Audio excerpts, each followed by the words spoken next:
Hello everyone, আসসালামু আলাইকুম। আজকের ব্লগে আপনাদেরকে স্বাগতম। আজকে আমি সকাল থেকে ব্লগটা শুরু করছি।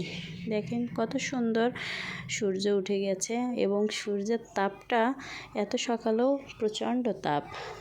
আর সকাল সকাল আমি রান্নায় চলে এসেছি, কারণ দুপুরের দিকে রান্না করতে গেলে খুবই কষ্ট হয় গরমে। আর বাচ্চা ছোট, এই কারণে গরমে খুব বেশি একটু কষ্ট হয়, বাচ্চা নিয়ে ঝামেলা হয়। এই জন্য আমি সকালে ঘুম থেকে উঠে ফরজের নামাজ আদায় করেই আমি রান্নার কাজে চলে এসেছি। আমি আজকে লাউ আর জিয়েল মাছ রান্না করব আর ছোট মাছ চচ্চড়ি। তার জন্য আমি টমেটো আর আলু কুচি করে নিয়েছি, এগুলো দিয়ে দিচ্ছি। আমি ছোট মাছটা টমেটো আলু দিয়েই চচ্চড়ি করতে পছন্দ করি। তারপর আমি এখানে পেঁয়াজ কুচি দিয়ে দিচ্ছি এবং আমি এখানে ছোট মাছ ধুয়ে পরিষ্কার করে নিয়েছি, সেই মাছগুলো দিয়ে দিচ্ছি। আর এই ছোট মাছের তরকারিটা আমার খুবই ভালো লাগে, খুব পছন্দ।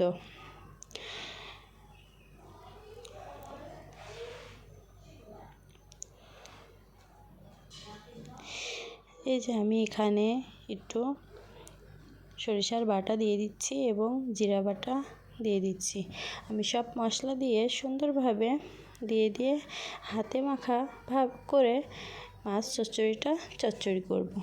আর আমি এই সকাল সকাল রান্না করে নিচ্ছি, বাচ্চারা ঘুমিয়ে আছে, তার আগে আমি রান্নাটা শেষ করে নিচ্ছি যাতে কোনো ঝামেলা না হয়। আর বাচ্চারা উঠে গেলে আপনারা তো জানেনই, বাসা বাড়িতে বাচ্চা নিয়ে কাজ করতে একজন মায়ের কতটা কষ্ট হয়।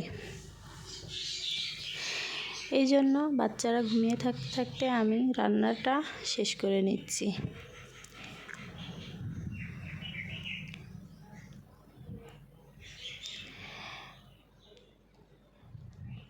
আর রান্নাটা শেষ করে আমার বাবুকে তুলে আমি তখন তাকে খাইয়ে এবং মেয়েটাকেও খাইয়ে, এখন গরমে স্কুল বন্ধ, এই কারণে স্কুলে সে যাচ্ছে না, কিন্তু প্রচণ্ড গরম।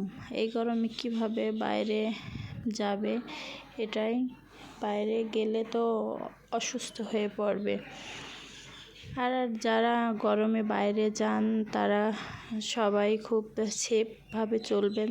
গরম, প্রচণ্ড গরম, এই গরমে অসুস্থ হওয়ার চান্সটাও খুব বেশি থাকে। এই যে দেখেন, গল্প করতে করতে আমার রান্নাটা হয়ে গিয়েছে। এই পর্যায়ে এসে আমি দুপুরের দিকে কিছু কাপড় চোপড় আছে, আমি কাপড় চোপড়গুলো ওয়াশিং মেশিনে দিয়ে দিয়েছি। এই যে কাপড় চোপড়গুলো পরিষ্কার হয়ে গিয়েছে, আমি শুকায়ে এই যে আমি চলে এসেছি কাপড় নেড়ে দিতে। আর দেখেন দুপুরে পাখিরা, এসি চলছে, এসির পানি পাখিরা কিভাবে খাচ্ছে। আসলে প্রচণ্ড গরম, এই গরমে পাখিদেরও খুবই তেষ্টা পেয়ে যাচ্ছে, তাই এখানে এসেই পানি খাচ্ছে। আর এই গরমে আমার খুবই খারাপ লাগছিলো, এই জন্য আমি একটা নিজে গ্লুকোজ স্যালাইন গুলিয়ে খেয়ে নেব।